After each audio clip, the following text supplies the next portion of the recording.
સ્વાધ્યાય 2.1 નો 5મા નંબરનો દાખલો બરાબર છે એની આપણે વાત કરીએ। નીચે આપેલી સંખ્યાઓના પછી તરત આવતી સંખ્યા લખો। આપણને શું કીધું છે પછી, તો આપણને ખબર છે પછી આવતી હોય તો એક અંદર આપણે ઉમેરવાનો બરાબર છે। પછી આવતી હોય તો શું કરવાનું કે 9 પછી કેટલા આવે તો કે 10, તો 9 માં એક ઉમેરો તો કે 10। તો પછી આવતી હોય સંખ્યા તો એક ઉમેરવાનો અને પહેલા આવતી હોય તો એક બાદ કરવાનો બરાબર। આટલું આપણને ખબર છે। હવે જો આપણને એક સંખ્યા આપી છે,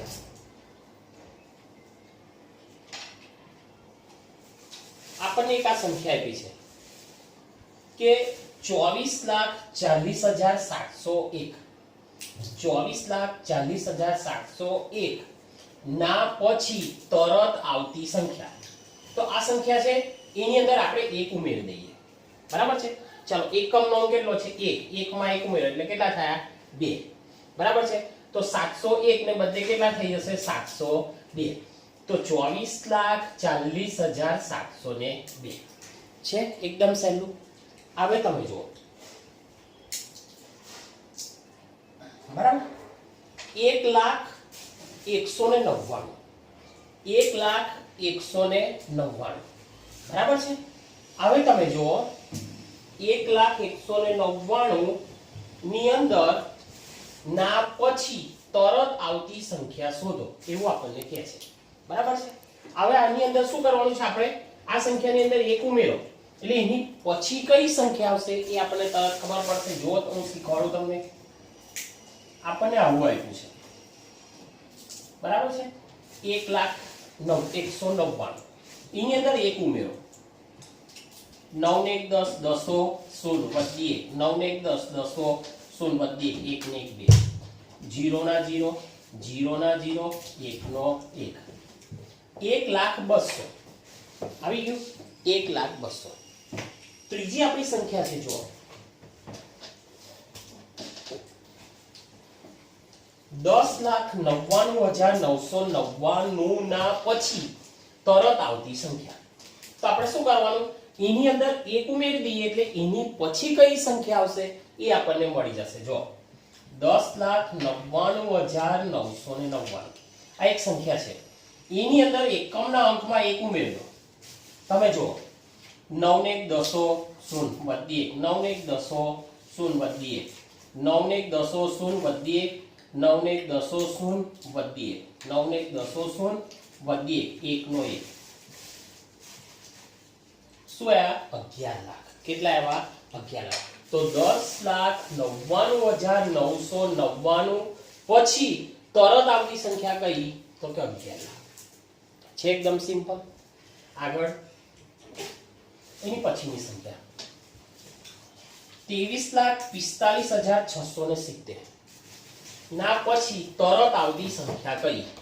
ચાલો અહીં તમે જુઓ આ સંખ્યા છે એની અંદર આપણે એક ઉમેરવાનો છે 670 એક ઉમેરી દો 671 બરાબર ઉમેરીને બતાવો 23,45,670 વત્તા એક ઉમેરો 1 નો 1 7 6 5 4 3 2 23,45,671 આવી ગઈ છે એકદમ સહેલી। હવે આ વસ્તુ આપણે ખાસ યાદ રાખવાની છે કે પછી કે તો એક ઉમેરવાનો અને પહેલા કે તો એક શું કરવાનો આપણે બાદ કરવાનો બરાબર। જોઈ લો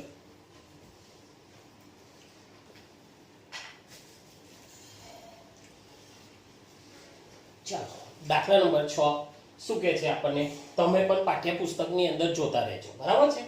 દાખલા નંબર 6 શું કહે છે નીચે આપેલી સંખ્યાની તરત પહેલાની સંખ્યા શોધો। એટલે જે સંખ્યા આપી છે એના પહેલા કઈ સંખ્યા આવશે એ આપણે શોધવાની છે। આપણને ખબર છે કે પહેલાની સંખ્યા શોધવી હોય તો એક શું કરવો પડે આપણે બાદ કરવો પડે બરાબર છે। ચાલો 94 ની તરત પહેલાની આવતી સંખ્યા શોધો। તો 94 માંથી એક ઓછો કરે 94 માંથી એક ઓછો કરો તો કેટલા આવે 93 બરાબર છે। ચાલો 10,000 ની તરત પહેલાની આવતી સંખ્યા શોધો। તો 10,000 ની અંદરથી આપણે એક ઓછો કરવાનો। જો હું કરીને બતાવું 10,000 ઓછા 1 ચાલો અહીંથી દશક લઈએ, અહીં 9 9 9, 10 માંથી 1 જાય એટલે 9, કેટલા આવે 9999. એક 10000 માંથી એક આપણે બાદ કરી દઈએ તો આપણને કેટલા મળે 9999. આ 9999 શું છે તો કે 10000 ની પહેલાની સંખ્યા, તરત પહેલાની સંખ્યા.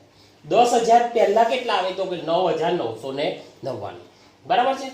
ચાલો અહીં આપણને આપ્યું છે કે 2,08,090. એની પહેલા કેટલી સંખ્યા આવે આપણને ખબર છે. 90 પહેલા કેટલા આવે તો કે 89. બરાબર છે. બાદબાકી કરશો તો પણ તમને આવડશે. બરાબર. માઈનસ ઓછા 1, અહીંથી 10 લો, 10 અહીં આવશે 8, અહીં 9 8. બરાબર. 20 અને 80.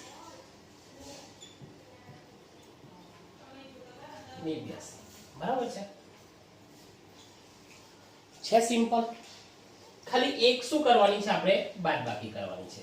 હવે તમે અહીં જોઈ શકો છો, તમે જાતે દાખલો ગણ્યા વગર પણ કરી શકો. અહીં કેટલા છે તો કે 21. 21 પહેલા કેટલા આવશે તો કે 20. તો આ સંખ્યા આવશે 320. છે એકદમ સિમ્પલ. બરાબર છે. એટલે પહેલાની પછીની સંખ્યાઓની અંદર આપણે આ ખાસ ધ્યાન રાખવાનું છે.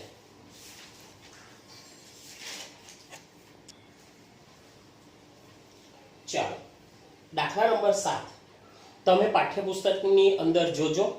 હું રકમ વાંચું છું.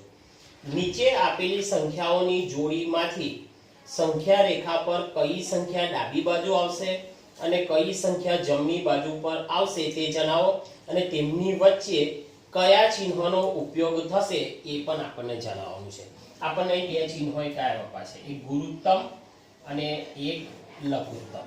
લઘુત્તમ અને ગુરુત્તમ આ બે ચિહ્નો આપ્યા છે. પછી આપણને એવું કીધું છે કે આ બે સંખ્યાની અંદરથી કઈ સંખ્યા ડાબી બાજુ આવશે અને કઈ સંખ્યા જમણી, કઈ સંખ્યા ડાબી બાજુ આવશે એ આપણને કીધું છે. બરાબર છે. તો તમે જુઓ, દાખલા તરીકે આપણે સંખ્યા રેખા છે, સંખ્યા રેખા દોરીએ છે, 0 છે. બરાબર. આપણને ખબર છે કે 0 ની અંદર શું હોય ખબર, આમ આપણે લખીએ ને, આમ જેમ જેમ આગળ જઈએ ને તેમ સંખ્યા કેવી બનતી જાય, મોટી. એટલે પહેલું શું આવશે ખબર તમને, 503 આવશે, અને પછી આગળ જેમ જેમ જઈશું પછી 530 આવશે. તો તમે જુઓ 503 એ આ સંખ્યાથી કઈ બાજુ છે, ડાબી બાજુ છે. એટલે આપણે લખીશું 503 એ 530 ની કઈ બાજુ છે, ડાબી બાજુ છે. બરાબર છે. હવે આપણને ખબર છે કે જે સંખ્યાની ડાબી બાજુ સંખ્યા હોય એ સંખ્યા કેવી હોય, નાની હોય. બરાબર છે. એટલે તેથી આ ચિહ્ન કયું મૂકશું તો કે 503 લેસ ધેન 530. એનો મતલબ શું તો કે 503 એ 530 કરતા નાના છે. બરાબર છે. આ રીતના દાખલા છે. બીજું આપણને આપ્યું છે 370 અને બીજું છે 307. હવે તમે જુઓ, આની અંદર આપણે જોઈએ તો કે સંખ્યા રેખા આપણે જ્યારે દોરીશું ત્યારે પહેલા 0 થી પહેલી સંખ્યા કઈ આવશે, 307. અને પછી જેમ જેમ આપણે આગળ જઈશું તેમ સંખ્યા મોટી બનશે અને કેટલા આવશે, 370. તો 370 ની આ બાજુ એટલે કે ડાબી બાજુ કઈ સંખ્યા છે, 307. એટલે આપણે લખીશું કે 307 એ 370 ની ડાબી બાજુ છે, ડાબી બાજુ છે. બરાબર છે. એટલે એનો મતલબ એવો થયો કે આમ જઈએ તેમ સંખ્યા કેવી બનતી જાય છે, મોટી, અને આમ આવીએ તો સંખ્યા નાની. એટલે આ સંખ્યા કેવી છે, નાની, અને આ સંખ્યા કેવી છે, મોટી. બરાબર. ચાલો તો આપણે શું લખીશું, 307 લેસ ધેન 370. બરાબર છે. પણ તમને એવું થાય કે સાહેબ મારે આવું નહીં લખવું, મારે 370 આગળ લખવા છે. તો 370 ગ્રેટર ધેન 307. એનો મતલબ શું થાય ખબર કે 370 એ 307 કરતા મોટા છે. આવું પણ તમે લખી શકો છો. પણ આપણને એ પૂછ્યું છે કે ડાબી બાજુ કઈ સંખ્યા છે, તો કે ડાબી બાજુ કઈ સંખ્યા છે 307 છે. એકદમ સિમ્પલ. આની પછીના બે દાખલા છે એ તમે જાતે ગણવાનો પ્રયત્ન કરજો. બરાબર છે.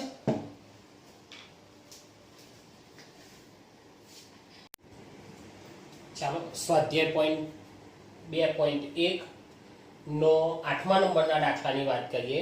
તો 8મા નંબરના દાખલાની અંદર આપણને શું આપ્યું છે ખબર? ખરા ખોટા.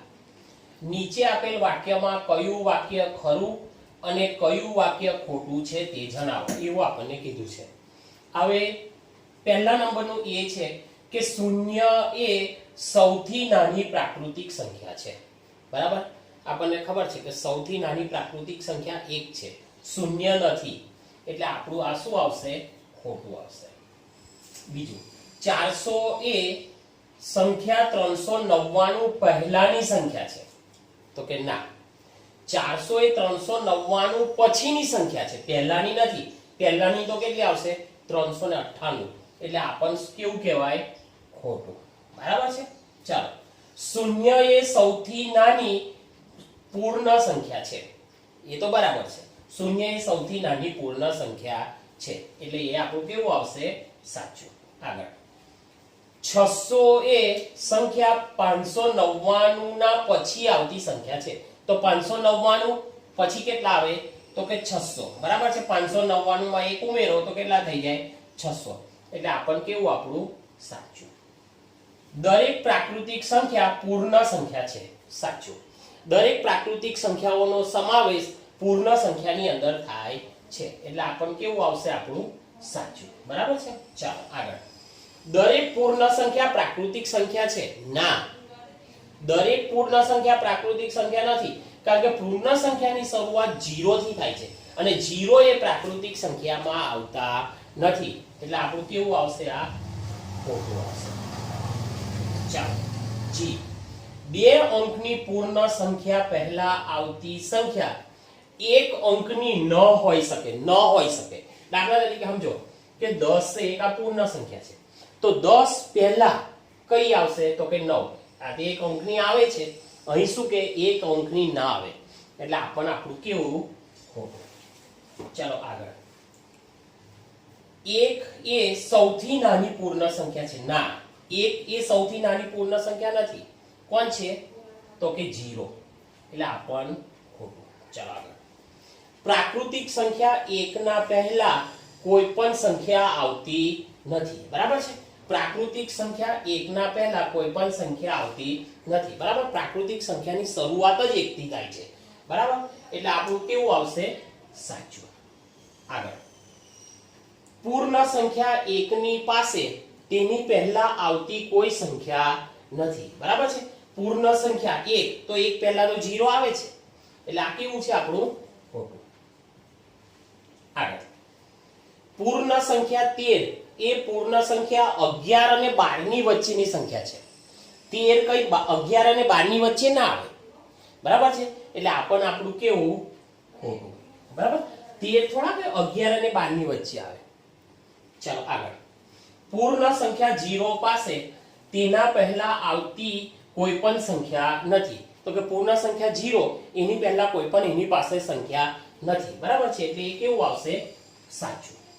આગળ, 2 અંકની સંખ્યા પછી આવતી સંખ્યા હંમેશા 2 અંકની હોય છે? ના. આ ખોટું. કેમ ખોટું તે તમને કહું. દાખલા તરીકે 99 છે, આ એક પૂર્ણ સંખ્યા છે. હવે એની પછી કઈ સંખ્યા આવે? તો કે 100. કેટલા અંકની આવી? 3. તો કે એવું નથી. હંમેશા 2 અંકની હોય એવું કઈ જરૂરી નથી. એટલે આપણું કેવું? ખોટું. બરાબર છે. અહીં આપણું સ્વાધ્યાય 2.1 પૂરું થાય છે. હવે આપણે સ્વાધ્યાય 2.2 એ નેક્સ્ટ પીરિયડમાં લઈશું. શાંતિથી વિડીયો જોજો અને નોટબુકની અંદર આ જે સ્વાધ્યાય 2.1 છે એ તમે લખી નાખજો.